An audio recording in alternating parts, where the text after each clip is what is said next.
Voir faire cette modification constitutionnelle précisément parce que l'Assemblée à l'époque était majoritairement détenue des 4/5e par le RPT et ses alliés.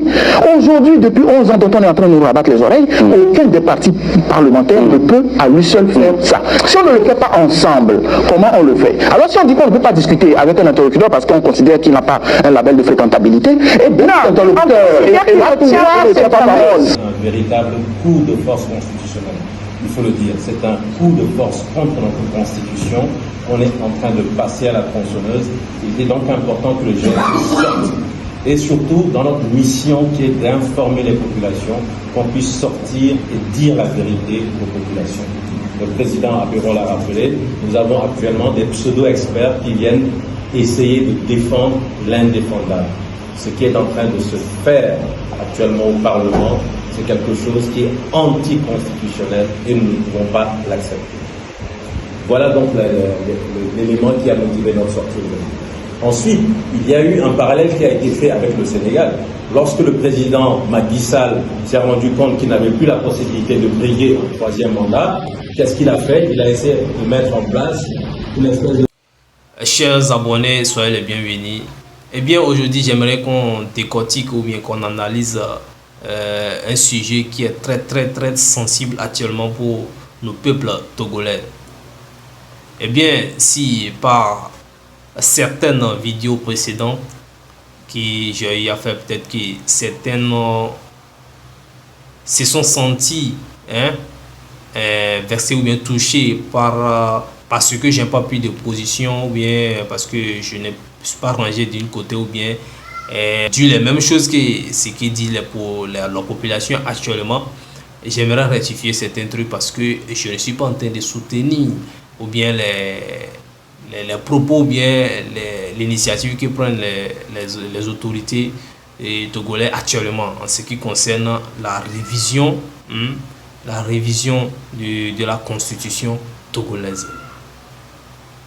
C'est triste parce que c'est un combat ou bien c'est un sujet qui fait beaucoup polémique actuellement, même surtout au niveau du côté de la sous-région, de l'Afrique de l'Ouest ou bien même pas le Togo seulement. Et en ce qui concerne le Togo, même ça fait beaucoup de sujets depuis, ça fait parler depuis, et donc on n'arrive pas à s'entendre, en tout cas les autorités n'arrivent pas à s'entendre jusqu'alors. Et jusqu'à présent, je ne vais pas prendre de position en ce qui concerne ce sujet. Je vais juste vous faire écouter l'analyse ou bien les interventions des personnes dignes de ce sujet et qui ont les potentiels ou bien la qualité qui maîtrisent un peu la politique du Togo. Les personnes en question vont intervenir pour donner leur avis et ce qu'ils pensent de cette décision de cette aventure de modifier ou bien de révisionner la constitution du Togo, les conséquences, les causes et est-ce que ça va être possible. C'est ce que j'aimerais vous faire comprendre et vous faire écouter dans cette vidéo. Alors restez avec nous jusqu'à la fin. Restez. Stratagème pour pouvoir prolonger son mandat. Et on a vu des intellectuels sénégalais se prononcer. On a vu des artistes du Sénégal se lever et se prononcer. On a vu des citoyens ordinaires au Sénégal se lever et se prononcer. Et ça a conduit à ce que nous avons tous apprécié. C'est le Conseil constitutionnel du Sénégal qui s'est prononcé pour mettre fin à cette forfaiture. Et au Togo, qu'est-ce qui se passe actuellement? Une véritable forfaiture est en train de se construire au niveau de l'Assemblée nationale. Et pour nous, il est donc, quand je dis nous, je pense au GMC, et pour nous donc au GMC, il est capital que tout le monde se sente concerné. Ce n'est pas une affaire des partis politiques seuls, ce n'est pas une affaire des organisations de la société civile seules, mais c'est une affaire qui concerne l'ensemble de la nation. Et c'est un appel à l'ensemble de la nation contre ce coup de force constitutionnel qui est en train de s'opérer au Togo. Un appel à ce que nous puissions tous nous réveiller, prendre conscience de la réalité des choses et nous préparer par rapport à ce qui va être décidé. Vous avez demandé de savoir s'il y a des concertations qui sont en train de se faire. vous avez eu un début de réponse. Bien sûr que les échanges ont commencé. Bien sûr que les réflexions ont commencé.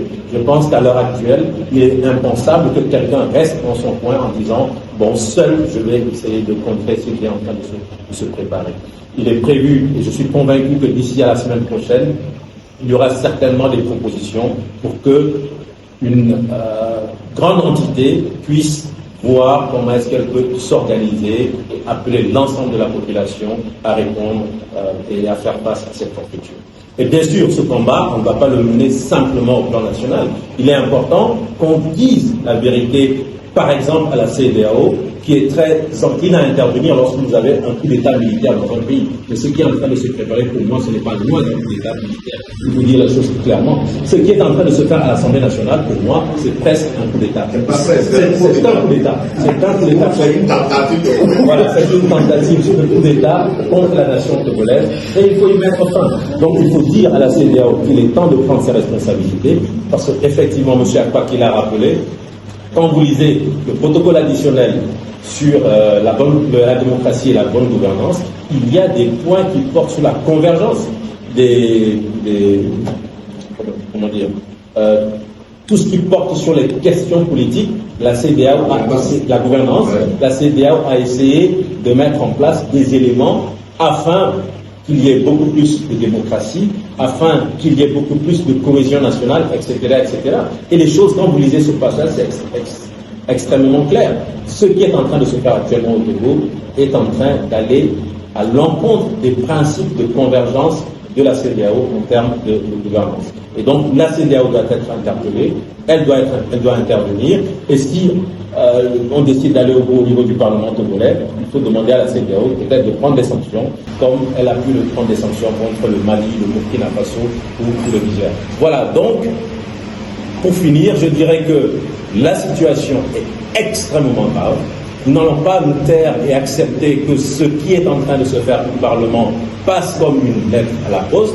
Nous allons mettre en tout cas tout notre cœur dans la bataille, mais cette bataille, nous pouvons la réussir que si nous avons l'ensemble de la population togolaise avec nous, et c'est pour ça que nous tenons à informer la population sur ce qui est en train de se faire. Personne n'a été concerté, on n'a jamais mis le débat sur la place publique.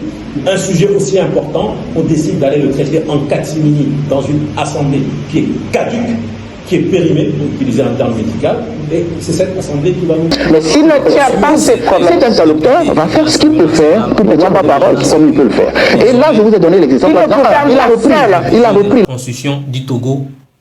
Donc, désormais, ce qui dérange les populations togolaises actuellement, c'est le côté où on les arrache la possibilité de voter directement pour élire le président de la République togolaise. C'est-à-dire que désormais, le président de la République serait nommé ou bien élu par le suffrage parlementaire et non universel, comme ce soit la population qui va lancer dans les votes ou bien comme on le fait souvent. Donc, il y a ces possibilités-là. Bon, ça existe dans d'autres pays quand même, mais ça n'a jamais été l'objet de l'acte au Togo. Donc, les gens vont intervenir. Ça fait couler déjà l'encre, ça fait couler des salives déjà dans la population, les acteurs politiques, les acteurs juridiques, ceux qui ont fait le droit même interviennent pour expliquer que bon, c'est pas possible. En tout cas, d'autres prennent position que c'est possible, que c'est normal. Bon, l'État ou bien peut faire ça ou bien tout ça là, c'est toujours pour le bonheur de la population. Chacun dit ce qu'il pense. Chacun estime ce qui est mieux pour faire avancer le pays ou bien pour régler ce problème le plus vite possible. En tout cas, jusqu'à le président de la République, c'est ce que j'ai dit, et les gens contredisent, il n'a même pas encore prononcé, il ne s'est pas prononcé sur ce sujet. En tout cas, c'est les députés actuellement qui sont en train de mener la chose, et la décision aussi n'est pas encore prise. Mais pour le moment, en tout cas, l'opposant, les partis d'opposition, vous savez très bien, est contre cette initiative, ces procédures de révision de la Constitution. On ne veut même pas passer, on ne veut pas qu'on touche la Constitution. En tout cas, toute l'opposition est là-dessus. Sauf quelques personnes qui sortent sur les réseaux sociaux pour contredire cela. pour dire que non, bon, c'est normal, ou bien c'est bien, ou bien c'est toujours pour l'évolution du pays. En tout cas, la plupart des gens réagissent négativement à ce sujet-là. Donc, c'est ce que nous aimerons partager avec vous. Comme vous venez de l'écouter, l'intervention du prof Wolo, celui qui a été même candidat au présidentiel de 2020. De 2020. Donc, Togolaises, Togolais, chers compatriotes, au nom du Pacte socialiste pour le renouveau, PSR, parti que je dirige, moi, professeur Oulou Komi, je prends la parole pour éclairer le peuple sur la modification de la Constitution en cours à l'Assemblée nationale togolaise. Cette démarche suscite des observations sur le plan de sa constitutionnalité, sa légitimité et sur le plan éthique. D'abord, sur le plan de sa constitutionnalité. Il s'agit de se demander si l'Assemblée actuelle, dont le mandat a pris fin, peut encore modifier notre Constitution sans la violer. La réponse à cette question est certaine. L'Assemblée actuelle n'a plus le pouvoir de modifier la Constitution togolaise. Certes, l'article 52, dernier alinéa, dispose: les membres de l'Assemblée nationale et du Sénat sortant, par fin de mandat ou dissolution, restent en fonction jusqu'à la prise de fonction effective de leurs successeurs. Il existe en droit un principe essentiel, selon lequel la loi cesse là où cesse sa raison d'être. Chaque loi, chaque article, quel qu'il soit, a une raison d'être. Et c'est justement pour cette raison qu'il faut se demander quelle est la raison d'être de l'article 52, dernier alinéa. Il s'agit pour le constituant togolais de permettre, alors que le mandat des députés a pris fin, de répondre aux situations d'urgence pour que l'État puisse faire face aux situations d'urgence alors que le mandat des députés a pris fin, ou encore lorsque l'État est dans l'impossibilité d'organiser les élections alors que le mandat a pris fin. La situation actuelle dans laquelle la Constitution togolaise est en train d'être modifiée ne correspond ni à une situation d'impossibilité ni à une situation d'urgence. L'article 52 n'a pas pour finalité d'autoriser une prorogation artificielle du mandat des députés. Il existe une différence entre l'exercice d'un mandat et rester en fonction alors que le mandat a pris fin. Il en résulte que normalement, cette assemblée dont le mandat a pris fin ne devrait même pas pouvoir être convoquée pour une session ordinaire. À plus forte raison pour la modification de la Constitution qui est le texte fondamental de notre pays. Peut-on imaginer un instant que l'Assemblée nationale, dissoute par exemple par le président de la République, et que les députés, après la dissolution donc, du Parlement, se mettent à modifier la Constitution, alors que nous sommes dans l'attente des élections? Cela aurait constitué un scandale. Et nous sommes persuadés que le président de la République aussi ne pourrait admettre une telle situation. Nous sommes dans un cas similaire.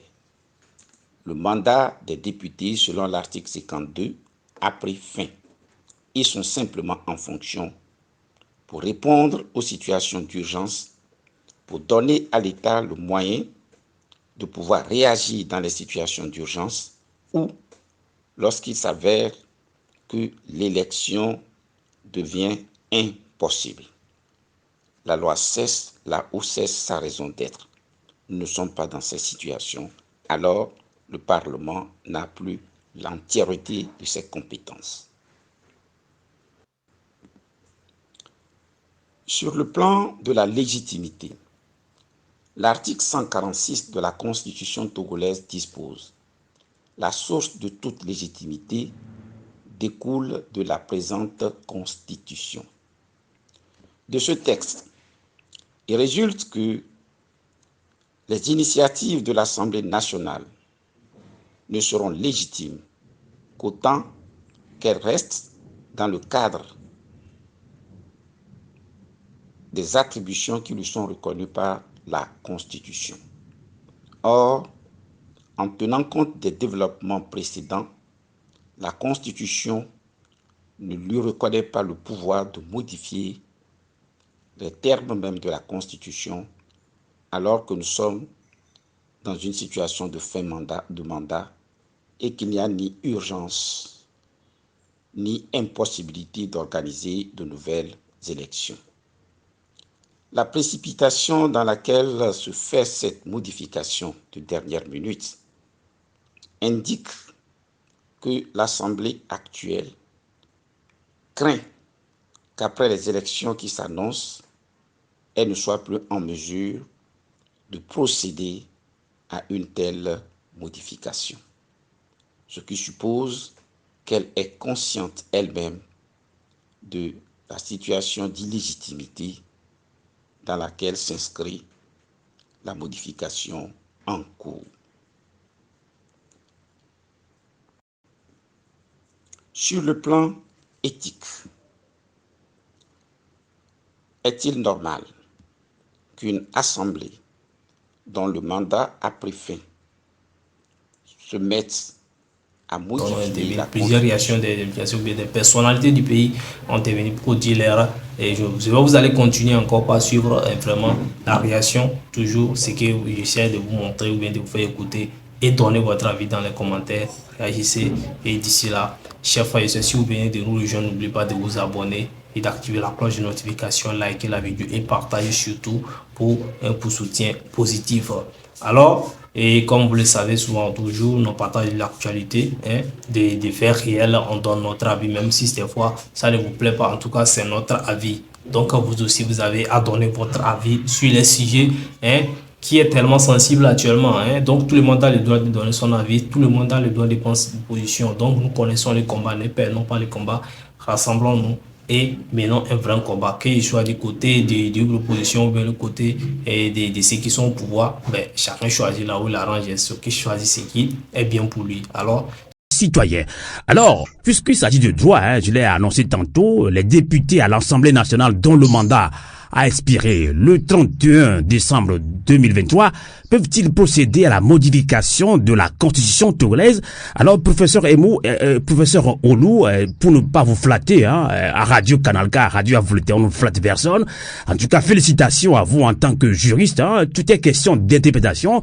Vous avez fait une belle sortie, expliquer point par point le volet juridique de ce qui se trame actuellement à l'Assemblée nationale. Mais justement, pourquoi, professeur Olou, ces interprétations croisées selon des juristes qui disent que vous n'avez pas raison, ou pourquoi on tourne autour de cette question juridique par rapport à ce projet de modification de la Constitution, professeur Olou? Oui, infiniment merci. D'abord pour vos propos très aimables, mais aussi de m'avoir invité. Vous avez planté le décor. Le problème se pose par rapport à la modification de la Constitution. Et alors que nous savons que notre Assemblée nationale, son mandat est déjà arrivé à son terme, mais l'article 52 dernier alinéa de la Constitution dispose que les membres de l'Assemblée nationale et du Sénat sortant, par fin de mandat ou dissolution, restent en fonction jusqu'à la prise de fonction effective de leurs successeurs. Et donc, certains pensent que du fait qu'on a dit reste en fonction jusqu'à la prise de fonction effective des autres, ils ont encore le pouvoir de modifier notre constitution. Et je voudrais préciser d'entrée que je fais cette intervention pour l'instant sur le principe même de la modification. Mais l'orientation même de fond que prend la modification constitue aussi une atteinte à notre constitution. Mais ce n'est pas ce qui nous préoccupe pour l'instant ici, parce que le principe, c'est qu'ils n'ont même pas le pouvoir de le modifier. Et le sens dans lequel ils vont aussi viole notre constitution. Pourquoi je dis qu'ils n'ont pas le pouvoir de modifier la constitution? Vous savez, en droit, il existe des règles d'interprétation. Le droit, c'est une science. On ne peut pas se lever pour faire n'importe quoi. Et parmi les règles d'interprétation, il y a la règle selon laquelle la loi cesse là où cesse sa raison d'être. Ce n'est pas moi qui le dis. Certains peuvent penser que ce n'est écrit nulle part. Eh bien, comme certains le soutiennent, il y a des règles de droit qui ne sont écrites nulle part, qui sont des adages, qui existent, qui ont toujours existé. Et ces adages, la plupart du temps, sont exprimés en formule latine. C'est parce que je ne parle pas vraiment latin, je n'aime pas trop utiliser les expressions latines. Mais quand vous prenez tout bouquin d'introduction à l'étude du droit, vous verrez, on dit c'est sainteté, rationné, légis, etc. Et l'équivalent en droit français, en français, c'est que la loi cesse là où cesse sa raison d'être. Je ne parle pas en tant que politique, je parle sur le plan strictement juridique. D'ailleurs, en 2020, j'ai fait une publication sur le sujet. Je l'ai intitulée « À la recherche du sens des lois ». La publication a été faite dans une revue burkinabé,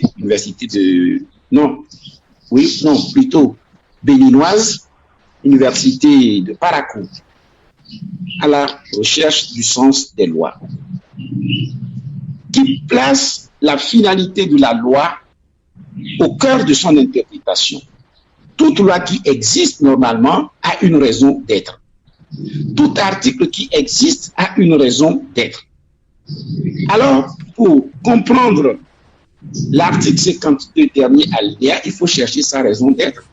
Le législateur, sachant que le mandat a pris fin, on n'a pas encore procédé aux nouvelles élections, il peut y avoir une situation d'urgence. Qu'est-ce qu'on fait dans cette situation? Ou encore, nous sommes dans une situation dans laquelle le mandat des députés a pris fin. Mais malheureusement, la situation est telle qu'on ne peut pas organiser les élections. Si le Togo est peut-être en guerre, on ne le souhaite pas. Que fait-on dans ces situations? Il faut en ce moment que le Parlement qui est en fonction continue. Donc, pour pouvoir pallier aux situations d'urgence, pallier les situations d'urgence ou les situations d'impossibilité d'organiser les élections. Je crois que c'est ce qui explique que le législateur ait dit que quand bien même leur mandat a pris fin, il reste encore en fonction. D'accord. Alors allez-y. Oui, or, actuellement, la modification qui se fait ne répond ni à une condition d'urgence, ni à une condition d'impossibilité d'organiser les élections. Vous comprenez dans ce système que leur pouvoir, pendant cette période, ne leur permet pas de faire ce qu'ils sont en train de faire. Pour moi, il n'y a pas de problème juridique sur cette question. C'est clair, sauf si on veut être de mauvaise foi. D'accord. Je voudrais attirer votre attention aussi sur quelque chose. Je ne l'ai pas très bien, je parle avec réserve. Je crois que la proposition qu'ils ont faite, dans la proposition où le président doit être élu maintenant par l'Assemblée ou le Parlement, je crois qu'ils ont dit que cette élection ne peut pas se faire lorsque le Parlement est dissous ou lorsqu'ils sont à 30 jours de la fin de leur mandat. Si la version qui circule est vraie, ils l'ont dit comme ça. Pourquoi eux-mêmes pensent qu'un Parlement dissous ne peut pas procéder à l'élection du président? C'est parce qu'ils savent qu'ils n'ont plus leurs compétences et que le maintien pendant cette période ne répond qu'à des situations d'urgence. Donc, professeur Olo, vous pensez que le pouvoir se contredit alors? Oui, le projet qu'ils font contredit le pouvoir qui se reconnaissent. Et une dernière analogie, le mandat en droit privé, normalement, lorsque le mandant meurt, eh bien, le mandataire perd ses pouvoirs. Mais il est dans l'obligation de gérer les situations d'urgence jusqu'à ce que les héritiers puissent prendre la relève. Donc, la survie du pouvoir en cas de mandat ne s'explique que par la nécessité de faire face aux urgences. Et donc, il y a une différence nette entre exercer un véritable mandat et rester en fonction alors que le mandat a pris fin. Voilà.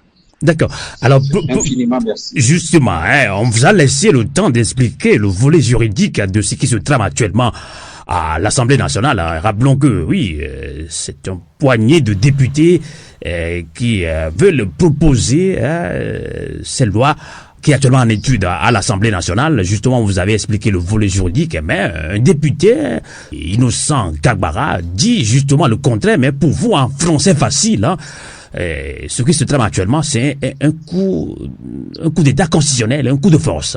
Professeur Olo. C'est réellement un coup de force.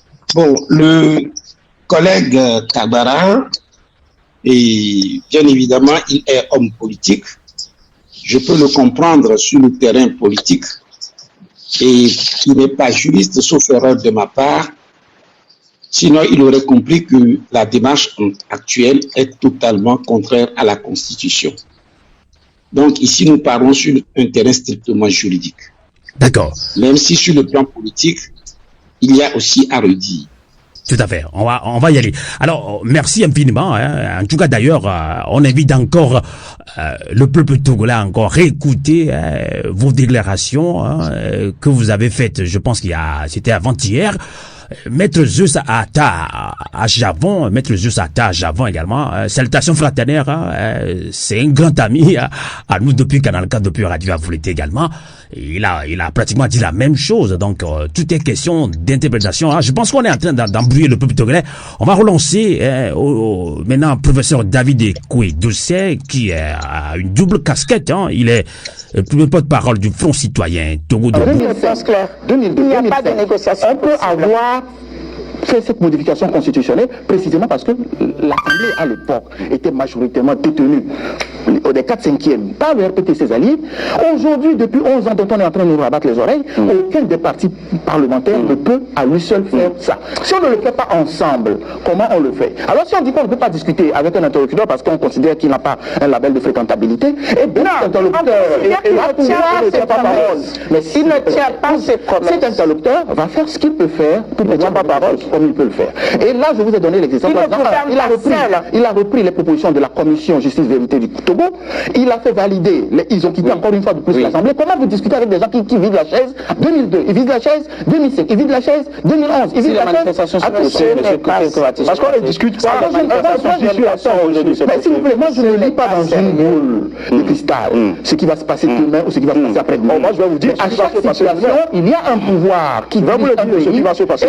Soit du côté des l'opposition ou bien le côté de ceux qui sont au pouvoir, chacun choisit là où il arrange, ce qui choisit ce qui est bien pour lui. Alors, chers frères et sœurs, que le bénisse le Togo, que Dieu bénisse l'Afrique, que Dieu bénisse en tout cas toute la population africaine et du monde entier. Chers frères et sœurs,